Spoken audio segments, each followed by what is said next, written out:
नमस्कार। मैं Ajay Sen MG classes के यूट्यूब प्लेटफॉर्म पर आपका एक बार फिर से स्वागत करता हूं।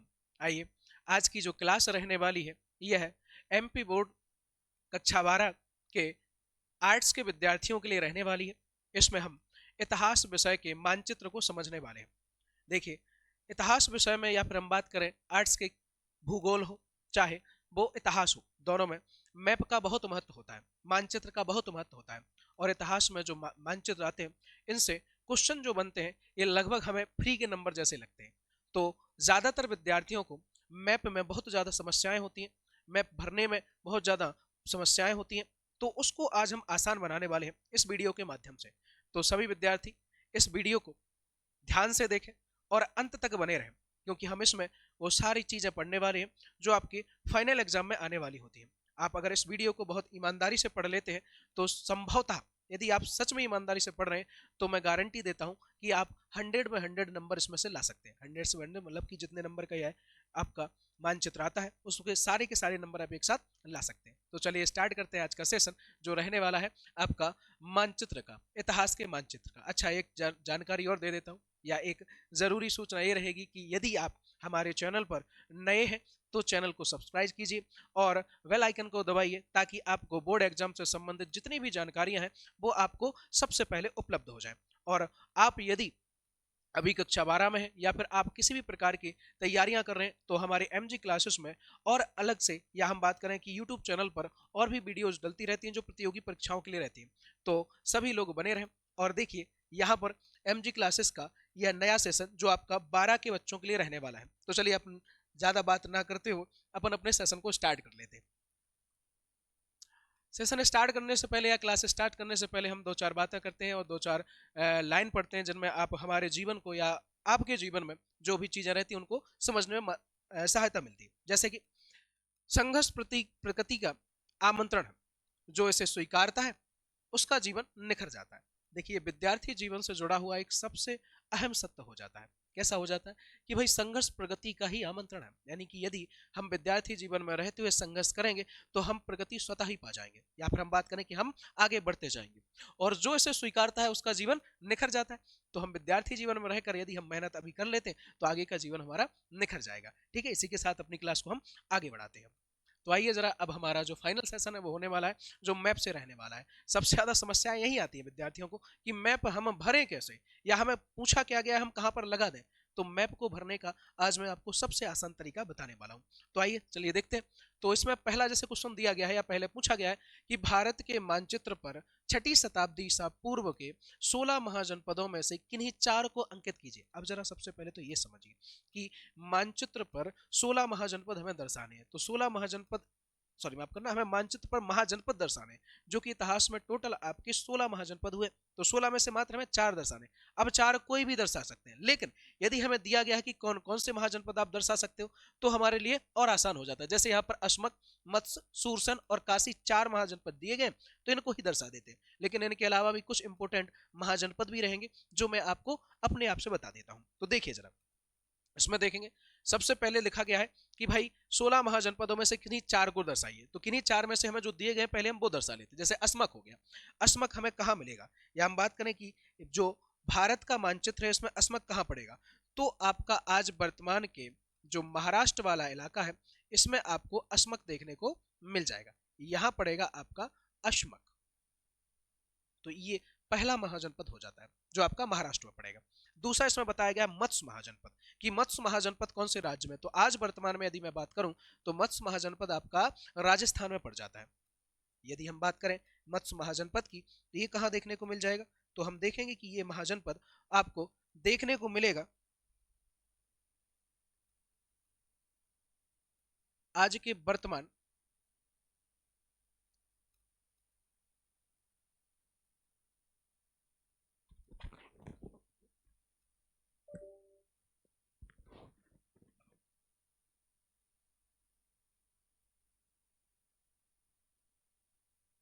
नहीं नहीं यहाँ पर नहीं है।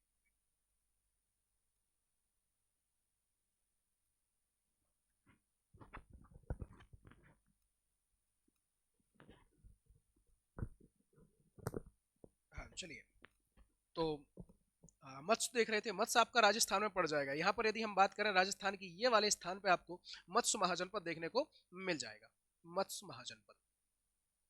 ठीक है, आगे देख लेते हैं। फिर रहेगा सूरसेन। सूरसेन महाजनपद कहाँ पड़ेगा?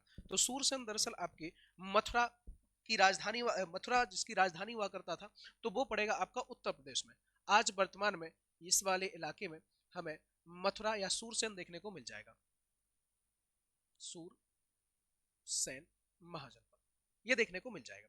उसके बाद काशी, तो काशी महाजनपद भी आपको उत्तर प्रदेश के इस वाले इलाके में देखने को मिल जाएगा। देखिए बहुत आसान होता है, बहुत ही सरल होता है, बस हमें एक बार माइंड में चीजें सेट हो जाए, हमें बस एक बार माइंड में छप जाए कि भाई ये चीज यहाँ होती है, ये चीज यहाँ होती है, तो फिर ये बहुत ही फ्री के नंबर होते हैं हमारे लिए। हमें ऐसा लगता है कि भाई ये हमारे लिए ऐसे ही हमारे लिए बने हुए, मतलब बहुत मामूली लगने लग जाते हैं, बस एक बार अच्छे से समझ लें इन चीजों को। ठीक है, तो इसमें तो हो गया, लेकिन अब इसमें बताएगा 16 महाजनपद। यदि मैं बात करूं कि अब इसके अलावा आपको कुछ मैं एक्स्ट्रा में महत्वपूर्ण महाजनपद बताने वाला हूं जो एग्जाम में आ सकते हैं, तो इसके अलावा यदि मैं बात करूं कि आपके और कौन से ऐसे महाजनपद हैं जो आपके एग्जाम में पूछे जा सकते हैं, तो पहला हो जाएगा आपका उज्जैनी। ये आपका मध्य प्रदेश में पड़ेगा, इससे भी क्वेश्चन बन सकता है, उज्जैनी महाजनपद। चलिए एक हो गया। एक बन सकता है आपका गांधार से, किससे बनेगा आपका? गांधार से, जो आपका पड़ेगा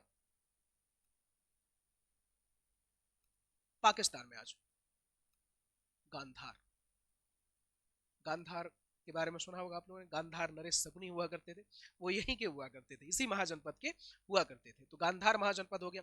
एक महाजनपद और जिससे आपका क्वेश्चन बनने की संभावना हो सकती है, वो रहता आपका मगध महाजनपद, जो कि आज आपका बिहार में पड़ेगा, मगध महाजनपद। ये आपका आज वर्तमान में बिहार में पड़ जाएगा। ठीक है, चलिए, और एक महाजनपद और जिससे आपका क्वेश्चन बनने की संभावनाएं लगभग बनी रहती हैं, पर हो सकता है आए या ना आए, तो उससे भी क्वेश्चन आपको देख ले रहना है, जो रहेगा आपका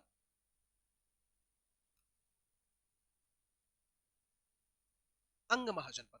तो ये प्रमुख आपके 4 महाजनपद और रहेंगे जिनसे आपके क्वेश्चन बन सकते हैं या अतिरिक्त क्वेश्चन आ सकते हैं, तो इनको भी याद कर लेना। तो इस मैप में जितने भी आपके दिए गए आपके पॉइंट थे वो हम सारे इसमें देख चुके हैं, जो कि महाजनपद से क्वेश्चन बन सकता है। तो एक मैप आपका कंप्लीट हो चुका है। दोबारा मैं रिवीजन करा देता हूँ। देखिए, उज्जैनी, मगध जो आपका बिहार में, अंग आपका बिहार में, अस्मक आपका महाराष्ट्र में, सूरसेन और काशी उत्तर प्रदेश में, और ये पड़ेगा आज का गांधार आपका वर्तमान में पाकिस्तान में पड़ जाएगा। ठीक है, अगला मैप आइए जरा। अब दूसरा मैप जो देखेंगे हम, इसमें क्वेश्चन दिया गया है कि भारत के मानचित्र पर मौर्य सम्राट अशोक द्वारा उत्कीर्ण कराए गए शिलालेखों के स्थानों को अंकित कीजिए। अब क्वेश्चन ऐसे बनते हैं कि भाई अशोक ने जो शिलालेख बनवाए थे वो कौन कौन से स्थान पे आज वर्तमान में देखने को मिल जाएंगे, हमें वहां टिक करना रहता है, उनका नाम लिखना रहता है। उसी के एक, जैसे कि नीचे दिया गया कि कौन कौन देखने, तो मेरठ अभिलेख था, एक टोपरा अभिलेख था, एक रुम्मनदेही था, एक सारनाथ था, एक कौशाम्बी था, और एक सांची स्तूप हुआ करता था या सांची अभिलेख हुआ करता था। इनके बारे में बताना। उसी के अथवा में एक क्वेश्चन और है कि भारत के मानचित्र पर मौर्य सम्राट अशोक द्वारा उत्कीर्ण कराए गए स्तंभ अभिलेखों के स्थानों को भी अंकित कीजिए, जैसे कि गिरनार, बैराट, मौस्की और भब्र करके ये अभिलेखों को भी हमें इसमें दर्शाना है। तो चलिए हम दोनों इनको भरना चालू करते हैं। जैसे पहला है मेरठ, तो मेरठ आज वर्तमान में कहाँ पड़ेगा, तो मेरठ पड़ता है आपका आज वर्तमान में उत्तर प्रदेश में। ये रहा भाई, तो ये लो पहला भर गया कि मेरठ अभिलेख ये पड़ गया। टोपरा, मेरठ के ही पास में आपको देखने को मिल जाएगा टोपरा अभिलेख, इधर ही पड़ता है आपका टोपरा, टोपरा अभिलेख हो गया। उसके बाद रुम्मनदेही, ये आपका बिहार के और नेपाल की सीमा से लगा हुआ भाग होता है, जिसको बोलते हैं रुम्मनदेही। ये दरअसल रुम्मी देही होता है, रुम्मी देही, रुम्मी देही अभिलेख हो जाता है। तो ये आपके 3 हो जाते हैं। उसके बाद है सारनाथ, सारनाथ भी उत्तर प्रदेश में ही पड़ेगा, इस वाले इलाके में आपको सारनाथ देखने को मिल जाएगा, सारनाथ। ये रहा सारनाथ। ठीक है भाई, 4 हमने देख लिए। उसके बाद कौशाम्बी आ जाते हैं। कौशाम्बी राजधानी हुआ करती थी। ठीक है, कौशाम्बी, तो कौशाम्बी की यदि बात करें तो कौशाम्बी आपको यहां देखने को मिल जाएगा,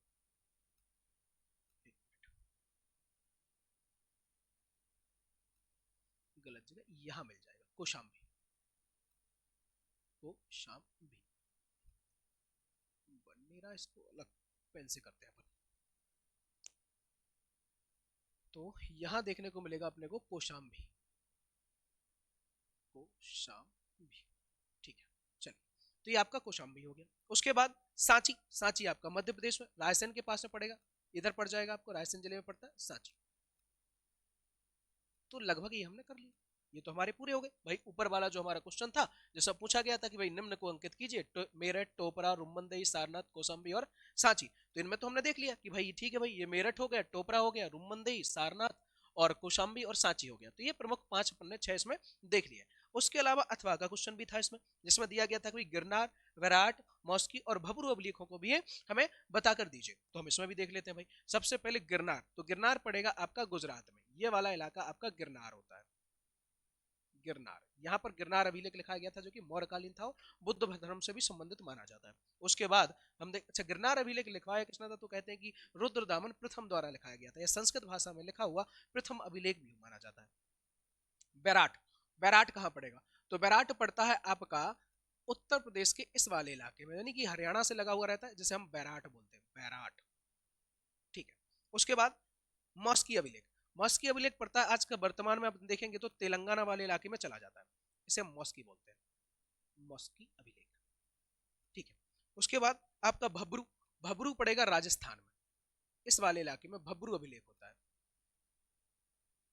भबरू अभिलेख मिल जाएगा अपने को देखने के लिए। फिर कौन सा दिया गया, अच्छा ठीक है, इतने 4 ही दिए गए थे इसमें कि भाई गिरनार, बैराट, मॉस्की और भबरू। तो गिरनार हो गया, भबरू, बैराट और मॉस्की, ये 4 जगह अपन ने देख ली है जो कि आपका अभिलेखों से संबंधित, जो कि अशोक द्वारा लिखवाए गए थे, या भारत में अशोक के द्वारा जो लिखाए गए अभिलेख थे उनको अंकित कर लिया है अपन ने। लगभग अपन ने कितने कर लिए, तो भाई 6 और 4 10, 10 हमने अभिलेख इसमें देख लिए। इनसे क्वेश्चन बाहर नहीं जाएगा, बस अपने को इसको अच्छे से याद करना है कि कौन सी जो अभिलेख है कौन से स्थान पर पढ़ने वाला है।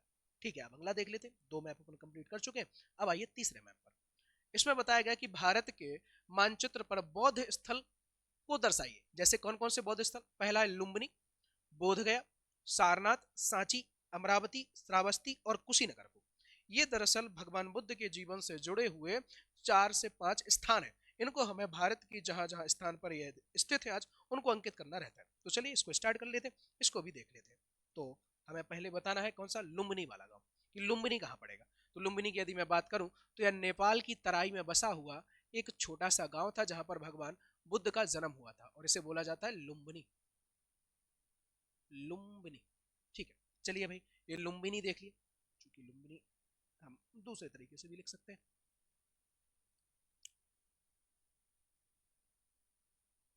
लुम्बिनी। ठीक है, ये हो गया लुम्बिनी। दूसरा भाग या दूसरा जो स्थान रहेगा या दूसरा जो जगह रहने वाला है, बोध गया। बोध गया दरअसल आपका बिहार में पड़ेगा। यहां पर भगवान बुद्ध को ज्ञान की प्राप्ति हुई थी, बोध गया में ज्ञान की प्राप्ति हुई थी। क्या हुआ था, तो ज्ञान की प्राप्ति कहां पर हुई थी, तो बोध गया में हुई थी। कलर चेंज कर लेते हैं ताकि हमें अच्छे से दिखाई दे। ये रहा, ये रहेगा आपका बोध गया स्थान। यहाँ पर भगवान को ज्ञान की प्राप्ति हुई थी, गौतम बुद्ध को यहाँ पर ज्ञान की प्राप्ति हुई थी, तो बोध गया हो जाए। तीसरा रहेगा सारनाथ। अब सारनाथ, सारनाथ क्यों प्रसिद्ध है, तो सारनाथ पड़ेगा उत्तर प्रदेश में, ये वाला इलाका सारनाथ है।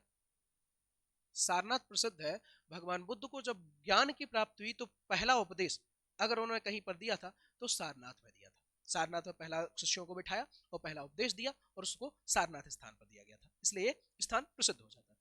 फिर आपका सांची, सांची पड़ेगा मध्य प्रदेश में। अभी हम पिछले ही मैप में देख के आए कि मध्य प्रदेश के भोपाल के पास रायसेन जिला है, जहां पर सांची देखने को मिल जाता है। ये वाला स्थान सांची है। ठीक है भाई, सांची हो गया। उसके अलावा अमरावती है। अब अमरावती आपका आंध्र प्रदेश में पड़ेगा, ये वाला इलाका अमरावती है। अमरावती, अमरावती स्तूप के नाम से भी जाना जाता है। यहाँ पर बुद्ध का एक स्तूप था जो अशोक द्वारा बनवाया गया था, इसे अंग्रेज लूट कर ले गए थे या तोड़फोड़ कर दिया था, और यहाँ पर केवल इसके आज अवशेष है, पूर्ण रूप से यह सुरक्षित नहीं है। उसके बाद श्रावस्ती पर आ जाते हैं। देखिए जो सांची है, सांची के ही जस्ट ऊपर वाले भाग में देखें, ऊपर यानी कि इधर वाले भाग में यदि हम देखेंगे तो यहाँ पर हमें मिलेगा श्रावस्ती। श्रावस्ती वह स्थान है जहां पर भगवान बुद्ध द्वारा सर्वाधिक उपदेश दिए गए। पहला उपदेश सारनाथ में और सर्वाधिक उपदेश श्रावस्ती में दिए गए थे। ठीक है, आगे देख लेते हैं अपन। आगे देखेंगे कि श्रावस्ती के अलावा कुशीनगर, ये कुशीनगर कहाँ पड़ेगा, इसको हम बोलते हैं कुशीनारा भी कहा जाता है, कुशीनगर भी कहा जाता है। ये उत्तर प्रदेश में पड़ जाएगा। ये कहाँ पड़ेगा, ये भी उत्तर प्रदेश में आपको देखने को मिल जाएगा। यानी कि आपके सारनाथ के जस्ट नीचे वाले स्थान में यहाँ पर हमें कुशीनारा देखने को मिलेगा, कुशी नारा, या इसी को कुशीनगर भी कहा जाता है, यही वो स्थान है। तो यहाँ पर हमें देखने को मिलेगा कुशीनारा या कुशीनगर, यहाँ पर भगवान बुद्ध की मृत्यु हुई थी या उन्हें निर्वाण प्राप्त हुआ था। ठीक है, चलिए अभी आपका तीसरा मैप भी कंप्लीट हो जाता है, जिसमें अपन ने लुम्बिनी देख लिया जो नेपाल की तराई में है, उसके बाद हमने बोध गया देख लिया जो बिहार में पड़ जाएगा, उसके बाद हमने सारनाथ देखा जो उत्तर प्रदेश में पड़ेगा, उसके बाद सांची देख लिया जो मध्य प्रदेश में पड़ जाएगा, सांची के बाद देखा अमरावती जो आंध्र प्रदेश में है आज वर्तमान में, श्रावस्ती उत्तर प्रदेश में ही है, और कुशीनारा भी उत्तर प्रदेश में ही देखने को मिलेगा, या कुशीनगर में उत्तर प्रदेश में मिलेगा जहां पर बुद्ध को निर्वाण प्राप्त हुआ था। चलिए अब इसके आगे देख लेते हैं अपन। अगला मैप देखिए, तो अगला मैप देखेंगे जो चौथा क्वेश्चन से रहने वाला है कि भारत के मानचित्र पर निम्नलिखित स्थल को अंकित कीजिए। अब इसमें से हमें ये स्थान है इनको अंकित करके देना है, कौन कौन से है तो जरा देखिए। निजामुद्दीन औलिया साहब की दरगाह जो कि दिल्ली में। अब सबसे पहले इंपॉर्टेंट ये चीज समझिए कि संत निजामुद्दीन औलिया साहब थे कौन। तो हम जानते हैं कि यह हजरत या संत निजामुद्दीन औलिया साहब भारत में एक प्रसिद्ध सूफी संत हुए हैं, जिन्होंने भारत में समाज सुधार और भारत में सूफी प्रथा को चलाने की परंपरा को आगे लेके आए थे। यह इस्लाम धर्म को बढ़ावा देने वाले भी संत हुआ करते थे। तो इनकी दरगाह की बात करें तो दरगाह दिल्ली में आज वर्तमान में। तो दिल्ली कहाँ पड़ेगा जरा ये भी हम समझ लेते हैं कि दिल्ली है कहाँ आज। तो हम सब जानते हैं कि दिल्ली आज वर्तमान में उत्तर प्रदेश के चारों सॉरी माफ करना हरियाणा 3 ओर से घिरा हुआ है, और उत्तर प्रदेश से 1 ओर से घिरा हुआ भाग होता है जो दिल्ली कहलाता है। चलिए ये वाला स्थान आपका दिल्ली हो जाएगा। ठीक है, तो यहीं पर हम लोकेट करेंगे या यहीं पर हम लिखेंगे संत निजामुद्दीन औलिया साहब की दरगाह, इसे नंबर 1 दे देंगे, क्योंकि यहाँ पर इतना बड़ा शब्द लिखना बनेगा नहीं, इतना शब्द लिखेंगे तो ये 1 नंबर, यानी कि ये रहा 1 नंबर निजामुद्दीन औलिया साहब की दरगाह दिल्ली, ये वाला स्थान हो जाएगा। इसके अलावा दूसरा नंबर देखेंगे शेख मोइनुद्दीन चिश्ती की दरगाह जो कि अजमेर में पड़ेगी। अब शेख मोइनुद्दीन चिश्ती साहब निजामुद्दीन औलिया साहब के शिष्य हुआ करते थे। यह इन्होंने चिश्ती सॉरी माफ करना उल्टा बोल दिया मैंने, शेख मोइनुद्दीन चिश्ती साहब जो हुआ करते थे, यह चिश्ती सिलसिला के या चिश्ती संप्रदाय के संस्थापक हुआ करते थे। यह अजमेर में इनकी दरगाह है, जहाँ पर आज भी कहते हैं कि बसंत पंचमी के दिन पर यहाँ पर होली खेली जाती है, पीले फूलों की होली खेली जाती है, हम बात करें सरसों के फूलों की होली खेली जाती है, या फिर हम बात करें गेंदे के फूलों से। और यहाँ पर सबसे दिलचस्प बात यह है कि यहाँ पर आज भी निजामुद्दीन औलिया साहब की दरगाह सॉरी माफ करना संत मोइनुद्दीन चिश्ती दरगाह की साहब इनकी दरगाह पर आज भी श्री कृष्ण के गाने गाए जाते हैं।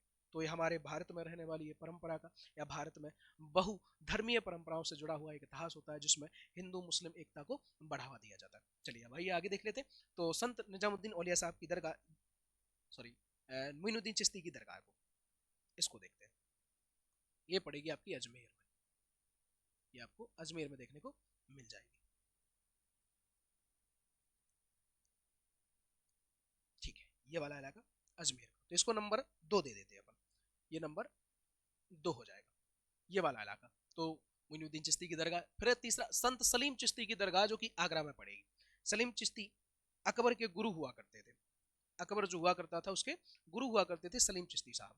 इनकी दरगाह भी आगरा में फतेहपुर सीकरी में बनी हुई है। फतेहपुर सीकरी यानी आगरा यहाँ पड़ेगा, और यहीं पर देखने को मिल जाएगी आपको सलीम चिश्ती की दरगाह।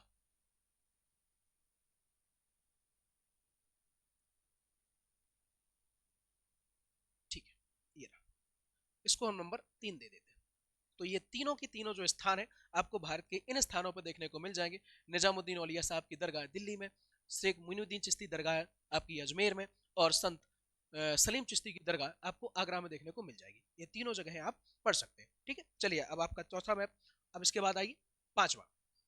इसमें क्या दिया गया कि भारत के मानचित्र पर निम्नलिखित को दर्शाइए। अब निम्नलिखित कौन कौन से, तो पहला लोथल को दर्शाना है, वाराणसी, अमरावती, दिल्ली, धौलावीरा, उज्जैनी, बोधगया और लखनऊ। अब देखो जरा, इनमें से बहुत सारी चीजें हम पढ़ के आ गए, पहले पिछले मैपों में हम पढ़ के आ चुके हैं।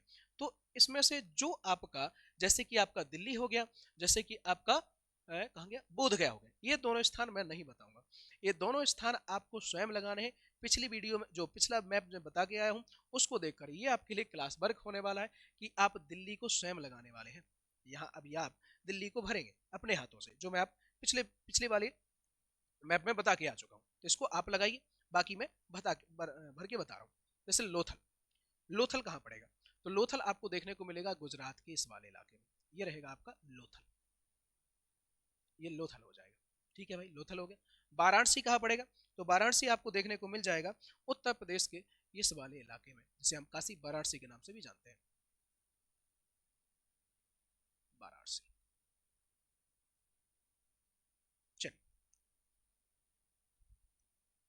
वाराणसी के अलावा अमरावती। अब अमरावती भी हम एक बार आपको बता के आए, फिर भी मैं बता देता हूं, अमरावती आंध्र प्रदेश में पड़ेगा, अमरावती, ठीक है। उसके अलावा हम दिल्ली, दिल्ली आपको बताना है दिल्ली कहां पर है, और ये भी बताना है कि दिल्ली वर्तमान में किसकी राजधानी है। ये कमेंट बॉक्स में जरूर बताना, और नीचे जरूर लिखना कि आपको ये सेशन कैसा लग रहा है जो मैं पढ़ा रहा हूं, और आपको कितनी अच्छे से जानकारी समझ आ रही है। ठीक है, चलिए आगे देख लेते हैं। धौलावीरा को देखिए जरा, धौलावीरा कहां पड़ेगा, तो धौलावीरा भी गुजरात में ही पड़ता है, और धौलावीरा ये वाला इलाका धौलावीरा का होता है, गुजरात का धौलावीरा, धौलावीरा। अच्छा, धौलावीरा प्रसिद्ध क्यों है, तो लोथल और धौलावीरा दोनों सिंधु घाटी सभ्यता से संबंधित दोनों स्थल हो जाते हैं। फिर उसके अलावा उज्जैनी, उज्जैनी की यदि मैं बात करूं कि उज्जैनी कहां पड़ेगा, तो उज्जैनी आपको मध्य प्रदेश में देखने को मिलेगा, जो आज वर्तमान में उज्जैन के नाम से जाना जाता है। ये रहा उज्जैनी, जहां पर मैं बिंदु लगाता हूं, जहां पर मैं क्लिक करता हूं, वो स्थान आपको लोकेट करना है। उस स्थान के लिए भले मैं कहीं पर भी लिख दूं क्या लिखा हुआ है, परंतु वो स्थान देख के रहना है कि आपको क्या करना रहता है।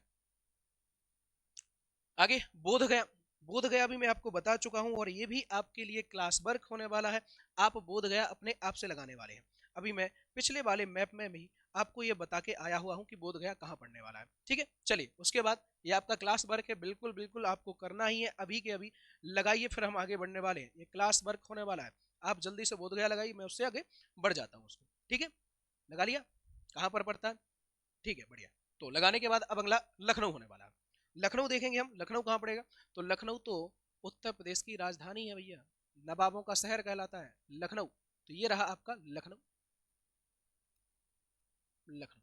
तो चलिए, ये हमने जितने भी यहाँ पर दिए गए बिंदु थे, जितने भी पॉइंट थे, वो सारे के सारे इस मैप में भर के रख लिए। अच्छा, एक चीज समझिए, आप एक ही मैप में खिचड़ी नहीं बनाना है, आपको एक ही मैप में ये सारी चीजें नहीं भरनी है, आपको कम से कम 4 से 5 मैप रख लेने हैं, और वीडियो देखते देखते आपको हर एक मैप को अलग अलग तरीके से भरना है। जैसा मैं भराते जा रहा हूं वैसा आप भरते जाइए। मैं यकीन दिलाता हूं कि आपको मैप, ये जो हम इतिहास का मैप पढ़ रहे हैं, ये आपको बहुत आसानी से याद हो जाएगा। जिस तरीके से मैं यहाँ पर भरता जा रहा हूँ वैसे आपको भी याद हो जाएगा। बस आप लोग अलग अलग मैप में भरिए, जैसा पेन से भरने की गुस्ताखी करनी नहीं, आपको पेंसिल हाथ में लेना है, और आपको इरेजर भी साथ लेने की, हो सकता है गलत लग जाए तो उसके अलावा मिटाने के काम आ जाएगी, पर पेंसिल एक बार, पेन एक बार चल गया तो उसमें आपको मिटा नहीं सकते हो, इसलिए आप पेंसिल से भरिए और अच्छे से भरिए। ठीक है, अब आ जाओ जरा, तो ये हो गया आपका। इसके अलावा अगला मैप देख लेते हैं। ठीक है, छठवां मैप देखेंगे, जिसमें है भारत के मानचित्र पर 1857 ईस्वी के विद्रोह के प्रमुख केंद्रों को अंकित कीजिए। मतलब 1857 की जो क्रांति हुई थी, इसमें जो विद्रोही केंद्र थे, जहां जहां विद्रोह हुआ था, वो केंद्र कौन कौन से थे, अब हम इसमें मैप में भरने वाले। तो सबसे पहले मेरठ को देखिए, मेरठ कहां पड़ने वाला है, कौन से राज्य में पड़ेगा, तो मेरठ पड़ता है आपका उत्तर प्रदेश के इस वाले इलाके में। ये रहा मेरठ, यह 1857 क्रांति का प्रमुख केंद्र माना जाता है। उसके बाद दिल्ली, दिल्ली तो आप भर ही लिए होंगे, आपको अभी अभी मैंने क्लास वर्क दिया था दिल्ली भरने के लिए, तो मैं आशा करूंगा कि आप भर चुके रहे होंगे दिल्ली को। ठीक है, तो मैं दोबारा से आपको बता देता हूं कि दिल्ली कहां पड़ने वाला है। तो ये वाला इलाका रहेगा जो दिल्ली रहेगा, ये भी आपका 1857 की क्रांति का एक प्रमुख केंद्र माना जाता है, विद्रोह केंद्र माना जाता है। उसके बाद आगरा, आगरा को देखेंगे, तो आगरा, ये रहा आगरा, ये भी आपका 1857 की क्रांति का मुख्य केंद्र था। आगरा के अलावा लखनऊ, लखनऊ अभी अभी हम भर के आए पिछले वाले मैप में, जो कि आपका उत्तर प्रदेश की राजधानी रहता है, लखनऊ। ठीक है भाई, लखनऊ लगा दिया, और क्या है चीज है, फिर कानपुर आ गया। ठीक है भाई, कानपुर लगा लेते हैं, कानपुर तो और महत्वपूर्ण हो जाता है, लखनऊ के ही पास में इधर पड़ेगा कानपुर, ये रहेगा कानपुर, कानपुर हो जाएगा। कानपुर के बाद कौन सा आ जाएगा, ग्वालियर, ग्वालियर आपका मध्य प्रदेश का इलाका रहता है, मध्य प्रदेश का उत्तरी वाला भाग हो जाता है, जो कि ग्वालियर रहता है। तो हम ग्वालियर लिखेंगे, ग्वालियर, ये रहा आपका ग्वालियर। अब ग्वालियर इधर लिख देता हूं मैं, ग्वालियर। ठीक है, ग्वालियर यहाँ नहीं है पर है यहाँ पर, ठीक है, याद रख लेना। तो ये ग्वालियर हो गया। उसके बाद झांसी, झांसी उत्तर प्रदेश का केंद्र, हम सब जानते हैं कि खूब लड़ी मर्दानी वो तो झांसी वाली रानी थी, बुंदेले हर बोलों के मोर, हमने सुनी कहानी थी। तो वही झांसी, जहाँ की लक्ष्मीबाई द्वारा अंग्रेजों के खिलाफ विद्रोह किया गया था, वो 1857 का विद्रोह ही माना जाता है, उसी समय का विद्रोह था वो। झांसी इधर पड़ेगा आपका, इधर लिखेंगे हम झांसी। देखिए जगह कम होने के कारण मैं इधर उधर लिख रहा हूँ, पर बिंदी जहां लगाई जा रही वहां पर स्थान को लोकेट करना है अपने को। ठीक है, आगे देख लो जरा। कलकत्ता, कलकत्ता शहर भी है जहां से कहते हैं कि शुरुआत हुई थी क्रांति की, जो कि पश्चिम बंगाल की राजधानी है। ये रहा कलकत्ता, कलकत्ता। इसको हम कोलकाता भी कहते हैं और कलकत्ता भी कहते हैं। उसके अलावा चटगांव, इंपोर्टेंट शहर। अब चूंकि चटगांव आज भारत में नहीं पड़ता है, आज भारत का हिस्सा नहीं है, परंतु कहते हैं कि 1857 की क्रांति के समय पर जब आज का बांग्लादेश जो अलग देश हो चुका है, वो पहले बंगाल हुआ करता था, तो वहां पर एक गांव पड़ता था चटगांव, वो भी यहाँ इसमें शामिल हुआ करता था। चूंकि हम यहाँ पर लगा देते हैं चटगांव या चिटगांव कहते हैं उसको, ये बांग्लादेश में पड़ेगा, चिटगांव, और इसको हम चिटगांव भी बोलते हैं, चिटगांव, चिटगांव और चिटगांव दोनों इसको कहा जाता है। ठीक है, चलिए आ जाइए जरा। मुंबई, मुंबई हम सब जानते हैं महाराष्ट्र की राजधानी है मुंबई, और ये भी 1857 की क्रांति का केंद्र बना हुआ था मुंबई। ठीक है, चलिए फिर मुंबई के बाद आपका मद्रास, मद्रास कैसे, मद्रास मतलब आज का चेन्नई, ये कैसे पीछे हो सकता था। तो मद्रास भी आपका 1857 की क्रांति का केंद्र बना हुआ था। मद्रास जैसे आज वर्तमान में चेन्नई कहा जाता है, चेन्नई के नाम से जाना जाता है। फिर अंबाला, अंबाला हरियाणा में पड़ता है, सॉरी माफ करना, हरियाणा से लगा हुआ भाग होता है अंबाला। और मैं पेन दूसरा ले लेता हूँ ताकि स्पष्ट दिखाई दे। हरियाणा और पंजाब से लगा हुआ एक हिस्सा होता है, इसे अंबाला कहा जाता है, अंबाला। फिर उसके बाद लाहौर, लाहौर आपका आज का वर्तमान का पाकिस्तान है, लाहौर। तो इतने क्षेत्र यहाँ पर 1857 की क्रांति में भाग लेने वाले हुआ करते थे, या इन लोगों ने, या इतने क्षेत्रों ने 1857 की क्रांति में भाग लिया था। ठीक है, चलिए छठवां मैप आपका कंप्लीट। इसके बाद अगला मैप देखते हैं, सातवां मैप देख लेते हैं। तो भारत के मानचित्र पर राष्ट्रीय आंदोलन से संबंधित स्थान को अंकित कीजिए। राष्ट्रीय आंदोलन कहाँ कहाँ हुए थे भारत में, उन स्थानों को हमें अंकित करके देना है। तो देख लेते हैं राष्ट्रीय आंदोलन कहाँ कहाँ हुए। तो जैसे कि आपका मुंबई, तो मुंबई अभी अभी बिल्कुल मैं लगा के आया हुआ हूँ कि कहाँ पर पड़ता है मुंबई, तो ये मैं भरने वाला नहीं हूँ, ये आप अपने मैम में स्वयं भरिए कि कहाँ पर मुंबई पढ़ने वाला है। ये आपके लिए होमवर्क होने वाला, होमवर्क नहीं, ये समझिए क्लास वर्क है। ये तो अभी हम क्लास में ही लगाने वाले हैं, इससे आगे फिर जब बढ़ेंगे जब आप इस मैप को लगा लेंगे। तो लगा लिया क्या आप लोगों ने, मुंबई भर लिया कि कहाँ पड़ेगा, तो हम आगे बढ़ते हैं। ठीक है, तो बढ़ लेते हैं। अब आइए मुंबई के अलावा लखनऊ को, तो लखनऊ कहाँ पड़ने वाला है, तो ये हम 3 बार भर के आ चुके कि भाई लखनऊ आपका उत्तर प्रदेश की राजधानी है। और ये जितनी बार हम इसको देखेंगे उतनी बार हम इसको अच्छे से याद कर पाएंगे, जितना हमारा रिवीजन होता जाएगा उतनी ही ज्यादा हमें चीजें याद होती जाएंगी। ठीक है, उसके बाद हम देखेंगे चौरी चौरा, चौरी चौरा कहाँ पड़ने वाला है, तो चौरी चौरा लखनऊ के ही इस तरफ वाले हिस्से में पड़ता है, जो कि आपका चौरी चौरा, चौरी चौरा। यहाँ की एक घटना हुई थी कि असहयोग आंदोलन के तहत, जब असहयोग आंदोलन चल रहा था, तो ये पूरी की पूरी पुलिस चौकी को उग्र जो जनता थी उसके द्वारा जला दिया गया था। और इस घटना से, या इस जो भी घटना हुई उससे परेशान होकर या फिर दुखी होकर महात्मा गांधी ने वो आंदोलन वापस ले लिया था, असहयोग आंदोलन। तो वही स्थान है आपका चौरी चौरा का। उसके अलावा चंपारण, चंपारण को हम देख लेते। चंपारण कहाँ पड़ेगा, तो आज का चंपारण पड़ जाएगा। अब चूंकि यहाँ पर मैंने ये लिख दिया है, फिर भी आप देखिए बिहार के इस वाले इलाके में, समझ लेना बिहार का ये इलाका चंपारण होता है। चंपारण क्यों महत्वपूर्ण है, गांधी जी का प्रथम सत्याग्रह था, प्रथम आंदोलन था भारत में आने के बाद, जो कि आपका 1917 में था। 1917 में हुआ था, ये प्रथम आंदोलन था चंपारण, तिनकठिया प्रथा के खिलाफ किया गया था, तो चंपारण हो गया। उसके बाद खेड़ा, खेड़ा कहाँ पड़ेगा, तो खेड़ा आपका अहमदाबाद के ही पास पड़ता है, जो गुजरात में पड़ेगा, ये हो जाएगा खेड़ा सत्याग्रह, खेड़ा सत्याग्रह होगा। उसके बाद आपका नागपुर अधिवेशन, जो त्रिपुरी अधिवेशन के नाम से भी जाना जाता है, ये आपका आज का महाराष्ट्र में पड़ेगा, नागपुर। इसे हम त्रिपुरी अधिवेशन के नाम से भी जानते हैं, त्रिपुरी अधिवेशन 1924। ठीक है, चलिए आजा। तो ये आपका इस पर दिए गए जो 7वें नंबर का जो मैप था, इसमें जितने बिंदु लिए गए थे वो सारे के सारे हम इसमें देख चुके हैं। अब मैं आशा करूंगा कि आप लोगों को समझ आता रहा होगा या आ रहा होगा। और जो भी अगर आपको डाउट बनता है या जो भी आपको समझ नहीं आया होगा, आप कमेंट जरूर करके बताना कि भाई क्या चीज़ें समझ आई है क्या नहीं आई। हो सकता है मैं इसके आगे की और भी वीडियो आपको बताकर बना दूँ, ताकि मुझे एक आइडिया लग जाए कि भाई आपको चीज़ें कैसी समझ आ रही है। ठीक है, चलिए अब आगे देख लेते हैं। ये आपका 8वें नंबर का मैप है, जिसमें आपको बताया गया कि भारत के मानचित्र पर ब्रिटिश कालीन महत्वपूर्ण शहरों को दर्शा। अब ब्रिटिश कालीन मतलब जब अंग्रेज हमारे यहाँ शासन कर रहे थे तो उन्होंने कुछ नगर बसाए थे, तो उन नगरों को हमें आज बता के देना है कि कौन कौन से नगर थे। तो जैसे कि मद्रास हो गया, कोलकाता, मुंबई, सूरत और दिल्ली को, तो हम सबसे पहले मद्रास को देखेंगे। मद्रास कहाँ रहेगा, तो ये वाला इलाका आपका मद्रास है, ये रहा मद्रास जो आज का चेन्नई है। ठीक है भाई, चेन्नई हो गया। उसके बाद कलकत्ता, कलकत्ता कहाँ मिलेगा, तो ये आपका पश्चिम बंगाल की राजधानी है कलकत्ता। ये अंग्रेजों ने बसाए थे शहर, हमने नहीं बसाए थे, अंग्रेजों के बसाए गए शहर। उसके बाद मुंबई, मुंबई आपका इधर पड़ जाएगा, ये रहा मुंबई, ये रहा भाई मुंबई। उसके बाद सूरत, सूरत भी अंग्रेजों ने बसाया था, ये ताप्ती नदी के किनारे बसा हुआ है गुजरात में आज सूरत। फिर उसके बाद दिल्ली, दिल्ली आज भारत की राजधानी है, ये वाला इलाका ये दिल्ली हो जाता है। ठीक है, तो ये जो 5 शहर जो बताए गए थे जो अंग्रेजों द्वारा बसाए गए थे, वो ये 5 शहर ये रहे। इसके आगे का देखेंगे हम। तो नौवा जो मैप होने वाला है जिसमें बताया गया कि मानचित्र पर निम्नांकित को दर्शाइए, यानी कि कुछ ऐसे शहर दिए गए हैं जो ऐसी राजधानियां दी गई जिनसे क्वेश्चन बन जाते हैं, जिनमें आपका सबसे पहले शिमला दिया गया। तो शिमला कहाँ की राजधानी है, तो हम बात करेंगे कि शिमला हिमाचल प्रदेश की राजधानी है और ये पड़ जाएगा यहाँ पर, ये रहा शिमला। ठीक है भाई। उसके बाद कानपुर, कानपुर कहाँ पड़ेगा, तो कानपुर देखेंगे हम यहाँ पड़ जाएगा, ये उत्तर प्रदेश में पड़ता है कानपुर। कानपुर हम विद्रोही क्षेत्र के रूप में भी पढ़ गए। जमशेदपुर, जमशेदपुर पड़ेगा आपका झारखंड में, जमशेदपुर ये आपका झारखंड में पड़ जाएगा। फिर उसके बाद दार्जिलिंग, दार्जिलिंग दरअसल आपका ये पड़ जाएगा पश्चिम बंगाल के उत्तरी वाले हिस्से में।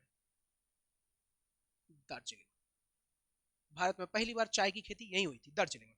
पुणे, पुणे देखा जाए तो पुणे आपको महाराष्ट्र में मिलेगा, ये रहा पुणे, इस पुणे कहा जाता था या पूना कहा जाता था, पुणे मिल जाएगा। उसके बाद नासिक, नासिक भी महाराष्ट्र में पड़ेगा, नासिक हो जाएगा। फिर क्या पूछा गया, अहमदाबाद, अहमदाबाद आपका गुजरात का है, अहमदाबाद। ठीक है, चलिए, तो यहां पर जितने भी बिंदु दिए गए थे वो सारे हम इसमें देख लिए हुए। ठीक है, चलिए अब आगे देख लेते हैं। आगे क्या देखना, अब तो ये क्लास खत्म हो चुकी है, जितने भी मैप थे जितने भी आपको लाया था मैं सारे सारे बता चुका हूँ। देखिए इतना यदि आपने बहुत ईमानदारी से पढ़ लिया होगा तो आपके मैप की क्लास कहीं नहीं जाने वाली है, मैप के नंबर सीधे के सीधे आपकी कॉपी में छप जाएंगे। छप जाने से मतलब है कि एग्जामिनर आपको चेक करते से ही आपको ये नंबर दे देगा। तो आपको ये क्लास बहुत ईमानदारी से, और दोबारा हो सकता है कि आपकी कुछ चीज़ें छूट रही हो तो कोई दिक्कत नहीं, आप दोबारा रिवीजन करो, बार बार देखिए, ये चीज़ें आपकी एक बार में याद नहीं होंगी, दोबारा कीजिए, दोबारा 3 बार कीजिए, पर याद हो जाएंगी। मैं आशा करता हूँ कि आप लोग बहुत ईमानदारी से पढ़ रहे हो। और ये आपके सोशल मीडिया प्लेटफॉर्म जो एमजी क्लासेस के हैं इनको फॉलो करना ना भूलें। और जैसे कि आपका टेलीग्राम चैनल, देखिए जरा इस जो वीडियो मैं पढ़ा रहा हूँ या जितनी भी मैं यहाँ पर वीडियो बनाऊंगा या फिर जो भी पढ़ाऊंगा वो सारा का सारा कंटेंट, सारा सारा मटेरियल आपको टेलीग्राम चैनल पर मिलेगा, जो कि आपका एमजी क्लासेस ऑफिशियल रहने वाला है। आप यहाँ पर जाइए और यहाँ से पीडीएफ को भी डाउनलोड कर सकते हैं, उससे भी आसानी से पढ़ सकते हैं। उसके अलावा आप यूट्यूब चैनल को भी हमारे सब्सक्राइब कीजिए, यदि आप यूट्यूब चैनल पर नए हैं तो सब्सक्राइब कीजिए, बेल आइकन को दबाइए और कमेंट करके, अच्छे अच्छे कमेंट करके बताइए कि आपको ये सेशन कैसा लगा। उसके बाद हमारे सोशल मीडिया अकाउंट इंस्टाग्राम से भी आप जुड़ सकते हैं और यहाँ पर डायरेक्ट डीएम करके हमसे पूछ सकते हैं कि आपको और क्या जानकारी चाहिए या फिर और भी कोई इन्फॉर्मेशन के बारे में, सीधा आप यहाँ से बात कर सकते हैं। ठीक है, चलिए आगे देख लें। और ये हमारी टीम जो, ये मैं हूँ और ये ऋषभ सर और ये राजीव सर, जो आपको अर्थशास्त्र और आपको राजनीति विज्ञान भी पढ़ाते हैं, जो कि 12th वालों के लिए और 11th वालों के लिए दोनों के लिए हो जाती है। साथ में कंपटीशन एग्जाम भी हम कराते हैं, तो उसके लिए भी अलग अलग सब्जेक्ट बांट के रखे हुए हैं। ठीक है, चलिए अब आगे देखें।